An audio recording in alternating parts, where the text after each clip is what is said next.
بسم اللہ الرحمن الرحیم۔ آج میں ایک ایسی برائی کے اوپر بات کرنے جا رہا ہوں جو کہ ہمارے معاشرے میں عام ہوتی جا رہی ہے، بلکہ افسوس کے ساتھ یہ کہنا پڑ رہا ہے کہ ہم میں سے اکثر لوگ، جن میں میں خود بھی شامل ہوں، اس برائی کا شکار ہے۔ اور وہ برائی کیا ہے؟ وہ برائی جھوٹ ہے۔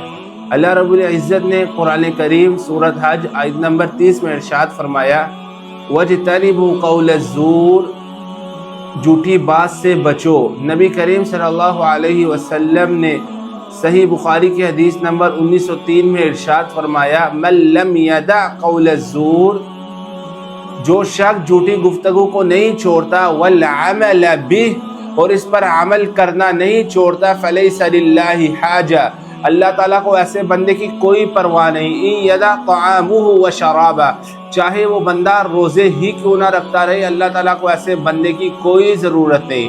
جھوٹے آدمی کی اللہ تعالیٰ کو کوئی پرواہ نہیں، اس کے کیے ہوئے نیکی کے اعمال برباد ہو جاتے ہیں جب وہ جھوٹ بولتا ہے یا جھوٹ پر عمل کرتا ہے۔ نبی کریم صلی اللہ علیہ وسلم نے منافق کی نشانی بیان کرتے ہوئے فرمایا، اذا حدث کذب، کہ جب وہ بات کرتا ہے تو جھوٹ بولتا ہے۔ نبی کریم صلی اللہ علیہ وسلم نے فرمایا، ان شر الناس ذو الوجہین، کہ اللہ تعالیٰ کے نزدیک قیامت والے دن بدترین انسان وہ ہوگا جو دو چہروں والا ہوگا۔ ایک طرف جو بات کرتا ہے وہ سچ بولتا ہے، دوسری طرف جو بات کرے گا وہ جھوٹ بولے گا۔ قیامت والے دن اللہ تعالیٰ کے ہاں یہ شخص بدترین ہوگا۔